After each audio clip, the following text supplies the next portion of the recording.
Mesdames et messieurs, bonsoir. Voici votre édition du 18 août 2025. Aujourd'hui, au sommaire, des négociations de paix cruciales, des catastrophes naturelles meurtrières, des violences persistantes et des élections historiques. Nous commençons par l'actualité européenne. Ce lundi 18 août, le président ukrainien Volodymyr Zelensky est reçu à Washington par Donald Trump dans une rencontre cruciale pour tenter d'avancer vers un accord de paix avec la Russie. Le président ukrainien Volodymyr Zelensky est reçu ce lundi 18 août à Washington par Donald Trump pour une rencontre présentée comme cruciale dans la recherche d'un accord de paix avec la Russie. Plusieurs dirigeants européens, dont Emmanuel Macron et le Premier ministre britannique Keir Starmer, participent également à cette discussion. 4 jours après l'entretien infructueux entre Trump et Vladimir Poutine en Alaska. En Ukraine, cette réunion est suivie avec prudence. 3 ans et demi après le début de l'invasion russe, la population exprime son scepticisme face au soutien extérieur. Certains estiment que seule l'autonomie militaire du pays pourra garantir sa survie. Sur le terrain, les combats se poursuivent, marqués par des bombardements quotidiens et des nouvelles victimes civiles, notamment à Kharkiv. À la Maison-Blanche, les débats portent principalement sur les contours d'un éventuel cessez-le-feu et sur les garanties de sécurité pour l'Ukraine.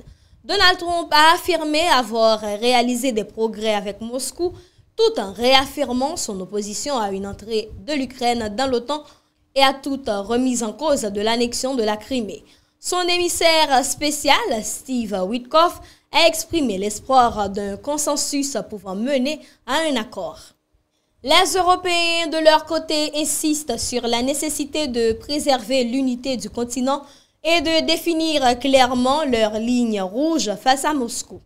Emmanuel Macron a rappelé que l'urgence reste la cessation des hostilités afin de sauver des vies. Pour plusieurs analystes, cette rencontre représente autant un enjeu pour l'avenir de l'Ukraine que pour la sécurité de l'Europe dans son ensemble. Pendant que l'Europe et l'Ukraine se concentrent sur ces négociations, d'autres régions du monde continuent de faire face à des violences et catastrophes. Dans l'est de la République démocratique du Congo, les rebelles ADF ont de nouveau frappé des civils à Oicha, chef-lieu du territoire de Beni, le dimanche 17 août 2025. Dans l'est de la République démocratique du Congo, une nouvelle attaque des rebelles ADF affiliés au groupe État islamique a visé des civils dans la ville d'Oicha, chef-lieu du territoire de Beni, Nord Kivu, dimanche 17 août. Selon des sources locales, au moins 9 personnes ont été tuées. L'incursion s'est produite dans le quartier Mbembi où plusieurs habitants ont été abattus à leur domicile, tandis que d'autres ont péri dans l'incendie de leur maison. Une vingtaine d'habitations ont été brûlées au cours de l'attaque. Les corps ont été transportés à l'hôpital d'Oicha, situé à une quinzaine de kilomètres au nord de Beni. L'armée congolaise a dénoncé cette attaque, affirmant que les ADF cherchent à intimider la population et à perturber les opérations militaires en cours. Selon le FARDC, ces violences traduisent une volonté de vengeance après les offensives lancées récemment contre le groupe armé. Cette attaque survient quelques jours après un autre massacre attribué au ADF dans le territoire de Lubero, où 47 civils ont été tués malgré les opérations conjointes menées par les forces congolaises et ougandaises dans la région. Des catastrophes naturelles frappent également plusieurs pays d'Asie. Dans le nord du Pakistan, de fortes pluies de mousson ont fait au moins 20 morts dans le district de Swabi, dans la province du Khyber Pakhtunkhwa, ce lundi 18 août. Dans le nord du Pakistan, de fortes pluies de mousson ont provoqué lundi 18 août la mort d'au moins 20 personnes dans le district de Swabi, dans la province du Khyber Pakhtunkhwa, selon des responsables locaux cités par l'AFP. Les intempéries d'une intensité inhabituelle cette saison ont rasé plusieurs villages et détruit de nombreuses habitations.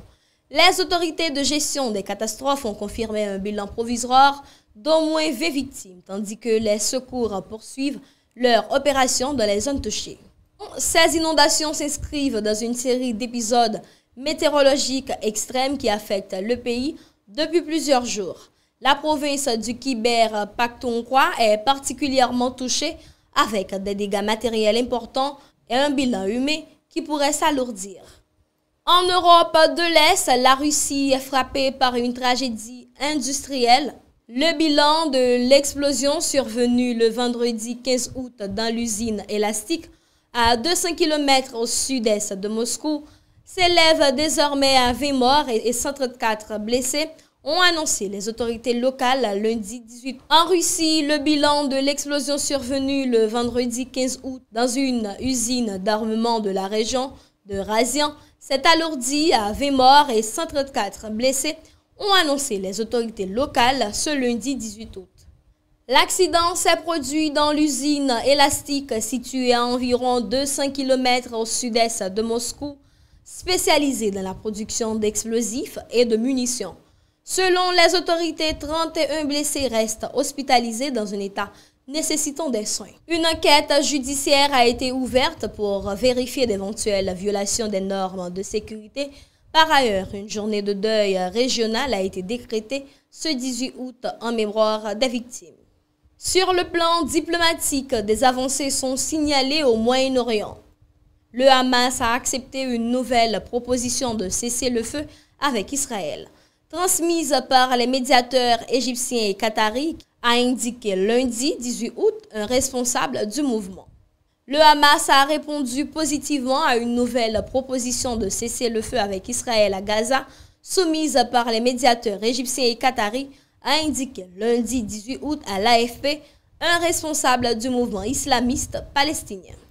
Le Hamas a remis sa réponse aux médiateurs et a confirmé que le mouvement ainsi que les autres factions palestiniennes ont accepté la nouvelle proposition de cessez-le-feu sans demander de modification, a précisé le responsable sous couvert de l'anonymat. Cette réponse marque une avancée dans les efforts diplomatiques menés par l'Égypte et le Qatar pour établir une trêve durable entre Israël et les factions palestiniennes à Gaza. Enfin, retour sur l'Amérique du Sud où la scène politique connaît un tournant majeur. En Bolivie, 2 candidats de droite au second tour présidentiel. 2 candidats de droite se sont qualifiés pour le second tour de l'élection présidentielle en Bolivie après avoir dominé le premier tour dimanche 17 août. 2 candidats de droite se sont qualifiés pour le second tour de l'élection présidentielle en Bolivie après avoir dominé le premier tour organisé dimanche, marquant ainsi la fin de près de 20 ans de gouvernement de gauche selon les projections des instituts de sondage. À la surprise générale, le sénateur de centre-droit Rodrigo Paz arrive en tête avec entre 31,3% et 31,6% des voix, selon les estimations d'Ipsos et Captura. Il est suivi de près par l'ancien président de droite Roque Quiroga, crédité de 27,1% à 27,3% des suffrages. Mesdames, Messieurs, c'est tout pour cette édition du 18 août 2025. Entre négociations de paix, catastrophes naturelles, violences et élections, l'actualité mondiale reste intense et complexe. Merci de nous avoir suivis et restez avec nous pour les prochaines informations. Une excellente soirée à toutes et à tous.